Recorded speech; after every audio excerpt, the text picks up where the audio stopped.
অসম বিধানসভাৰ বাজেট অধিৱেশনৰ আজি শেষ হ'ল পিছে ৰাইজৰ স্বাৰ্থ যেন গৌণ হাই কাজিয়া খেদাখেদি গালি গালাজে মুখ্য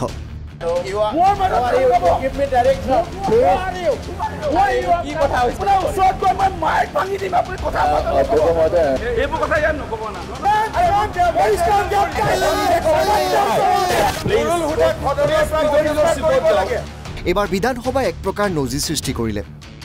নিলম্বন বহিষ্কাৰ চিঞৰ বাখৰ হাই কাজিয়া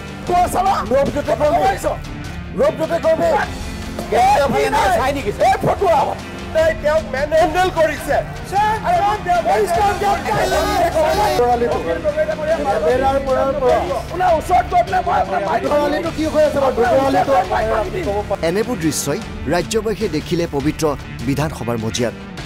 বিৰোধী বিধায়কক মাৰিবলৈ চুচা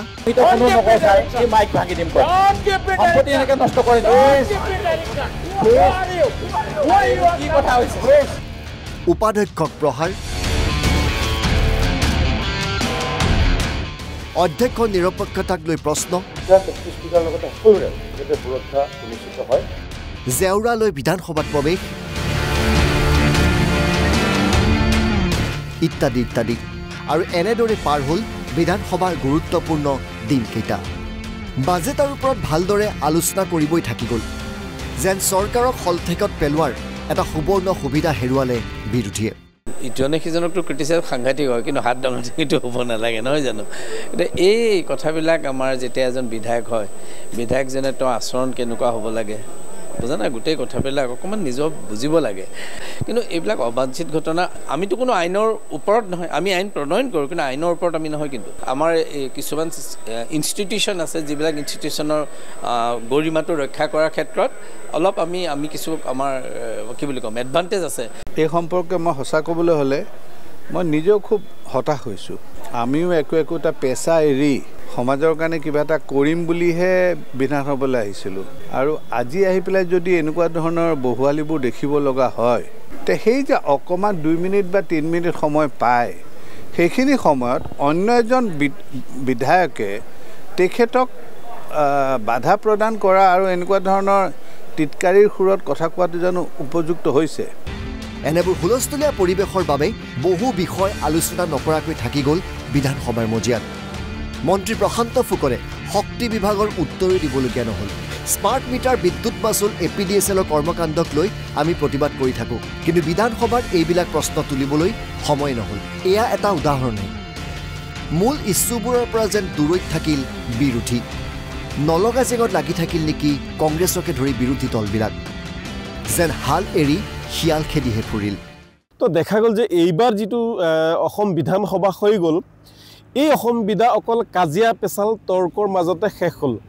জনসাধাৰণৰ যি সমস্যা আছিল এই সমস্যাই যেন অসম বিধানসভাত এবাৰ স্থান নাপালে কোনোবাই যদি কাৰোবাক চোচা লৈ গৈছে কোনোবাই মাইক্ৰফোন ভাঙি দিছে কোনোবাই ঘোচা লৈ গৈছে কোনোবাই নিজৰ ঠাইৰ পৰা উঠি গৈছে কোনোবাই জেওৰা লৈ গৈছে আৰু সন্মানীয় বিধায়কসকল মন্ত্ৰীসকল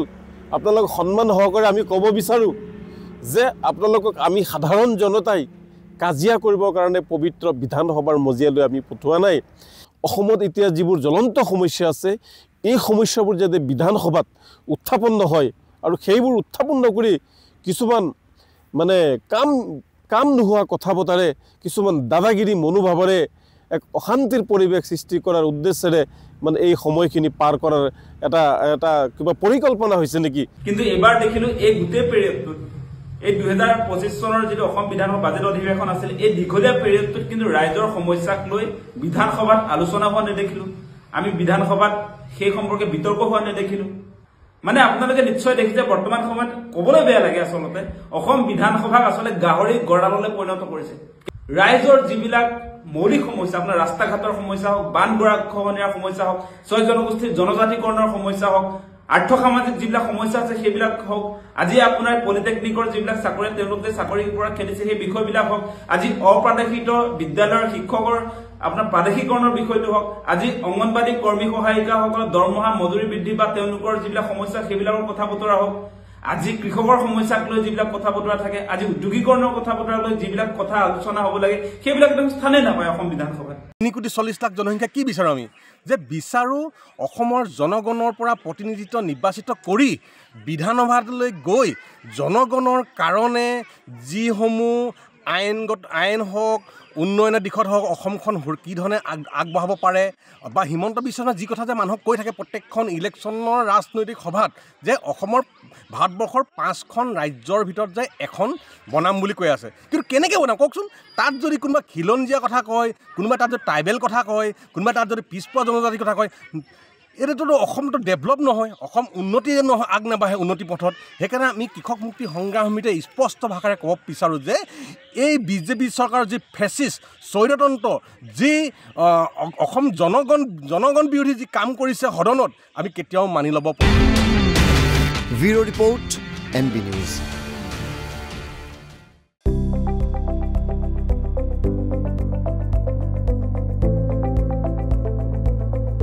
NB নিউজ, সহজ সৰল ভাষাত নৱভাৰতৰ কথা।